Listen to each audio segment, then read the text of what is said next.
ஒரு மகான் இந்த யுகத்தில் கலியுகத்தில் பிறந்து வளர்ந்து நம்மளுக்கு யாரால ஒரு மேஜிக் பண்ணுறவனாலே சில விஷயம் மட்டும்தான் பண்ண முடியும்.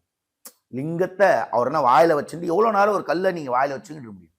தொண்டையில் எவ்வளோ நேரம் வச்சுக்க முடியும்? தொண்டை அவர் மேஜிக் பண்ணுறதா சொல்லட்டுமே. அவரோட நாபிலேருந்து சிரமப்பட்டு ஒரு லிங்கத்தை எடுக்கிறார். உனக்கு முடிஞ்சா நீ வாங்கிக்கோ பிரசாதமா. அவரா கொடுக்கிறார். அதெல்லாம் விடுங்க. சுத்துறார், தங்க சங்கிலி வருது. யார் எடுத்துருவா?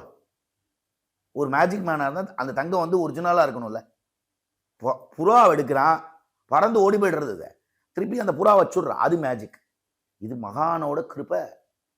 இன்னைக்கும் மகான் இருக்காங்கிறதுக்கு ஒரு ஒரு அதிகாரமாக போனவாலாம் இந்த புட்டபர்த்தி பாபா இருக்கட்டும், சாய்பாபாவாக இருக்கட்டும், அண்ட் யோகிராம் ரமணராக இருக்கட்டும், யோகிராம் சூரக்குமாராக இருக்கட்டும், தத்தாத்திரேயராக இருக்கட்டும், ரமணராக இருக்கட்டும், அரவிந்த ஆசிரமத்தில் அரவிந்தராக இருக்கட்டும், அன்னையாக இருக்கட்டும், எல்லாரும் நம்மளுக்கு ஒரு ஒரு வழிமுறையை சொல்லிட்டு போயிருக்கா.